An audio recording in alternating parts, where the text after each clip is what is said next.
第三是一个人在家念佛、绕佛，穿普通衣服或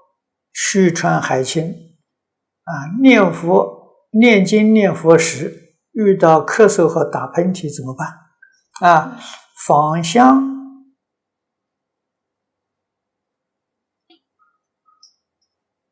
点圣天香或放檀香炉熄灭，算不算分心？又怎么办？你在做功课的时候，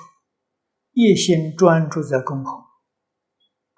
这些事情的时候都不需要去理会香点完了，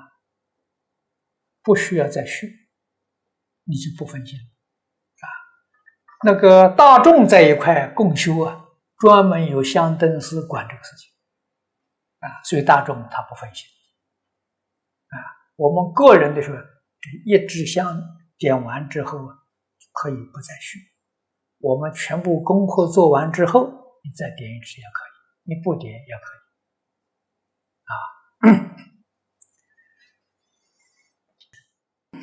这个檀香炉熄灭的时候都不要去理